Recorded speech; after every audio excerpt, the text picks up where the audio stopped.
जैसा कि हम लोग यहाँ पे फैसलाबाद में हम लोग करीबन 7-8 साल से काम कर रहे हैं। पहले के टाइम में जब काम करते थे उस टाइम में पशु पक्षी बहुत ज़्यादा हुआ करते थे। अभी कुछ पेड़ कटाई की वजह से और कुछ पॉल्यूशन की वजह से पशु पक्षियों में भी गिरावट बहुत हो चुकी है। इसके कारण इन्वायरमेंट में भी बहुत फर्क आ रहा है।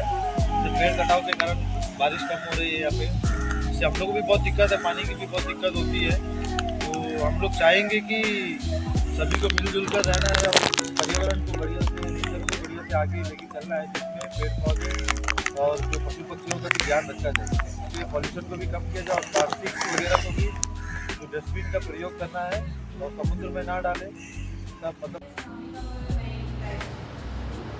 all kind of waste is harming to the marine world. I mean the sewage waste. जितने भी again हमने बोला जितने भी होटल इंडस्ट्रीज को जो सीवेज आ रहा है वो डायरेक्टली गो टू द सी। तो उससे क्या होगा, उसमें बहुत ज़्यादा नाइट्रेट चीज़ें होता है जिससे बहुत अलगे जो है वो ब्लूम होता है, जो रीफ के लिए बहुत डेंजरस है, पूरा रीफ कवर करता है।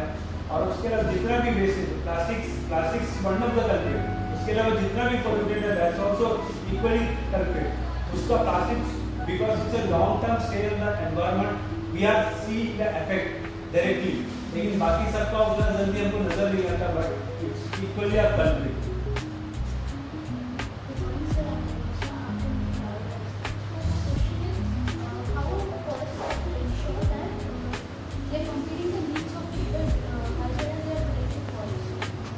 We call sustainable harvesting. What people need people के लिए क्या करना चाहिए, तो पेड़ काटना चाहिए।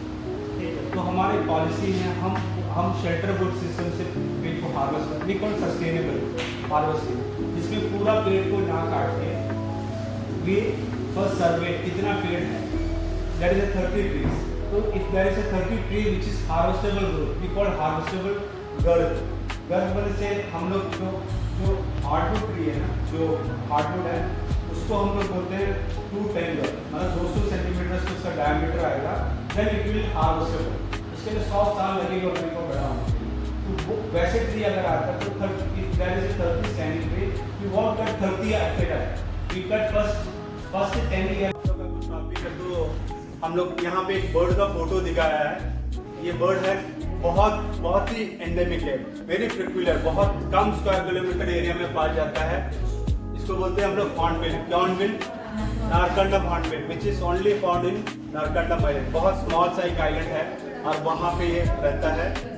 और इसमें मेल और फीमेल का जो जोड़ा है वो पूरा जिंदगी भर के लिए पेयर बनाता है। और जब इसका टिपिकल कैरेक्टर ये भी है कि जब फीमेल अंडा हैचलिंग पे बैठा रहता है वो अपना पूरा फेदर गिरा देता है और पूरा जैसे नंगा हो जाता है ना, जैसे हम लोग चिकन का पूरा पंख निकाल लेगा तो कैसा रहेगा वैसे रहेगा, वो वुड फ्लाई नहीं कर पाएगा और वो ऐसा ट्री होल के अंदर रहेगा और अपने हैचलिंग के साथ। उसमें जो मेल पार्ट है वो पूरा थ्रू आउट द ये हैचलिंग जब तक बड़ा नहीं होता उसको क्या करता, जितना भी फ्रूट्स और ये सब लेके पहुंचाता है।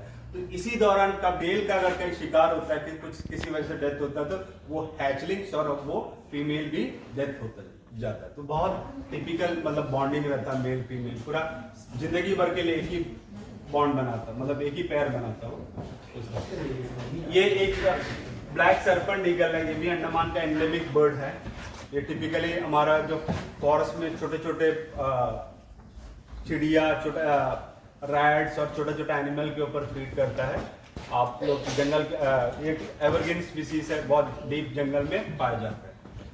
इसके अलावा हम लोग बहुत सारे टर्टल देखते हैं। तो पूरा अंडमान निकोबार आइलैंड में बहुत 4 तरह का टर्टल यूजुअली विजिट करता है। तो कोई बता सकता है नाम कौन सा करके चारों टर्टल का? लेदरबैक टर्टल, ऑलिव रेडली और एक कभी नाम बताया था। हमारा पेड़ का नहीं है एक्सेप्ट मैंगो, और मैंगोस में बहुत सारा स्पीसीज है और इसमें भी बहुत सारा वैरायटीज है। वैरायटीज में से एक फ्रंट जोन यानी सबसे सामने जो सी खत्म हुआ, सी के सबसे फ्रंट लाइन में। Hi, myself Afsan, these are my teammates Hishika and Saindar.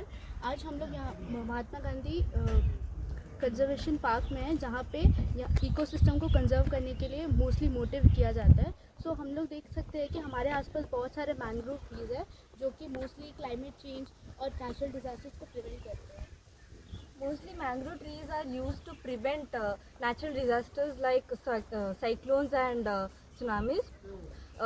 आसपास में कोई विलेजेस है के लिए और साइक्लोन्स के लिए ये बहुत हेल्प करता है, और स्पेशली हम लोग का ग्लोबल वार्मिंग को हेल्प करता है।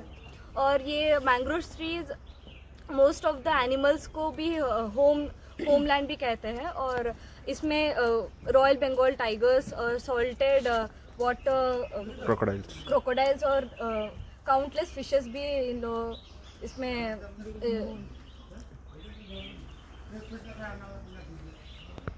This is the land form of Royal Bengal tigers, salt water crocodiles and countless fishes and colorful birds.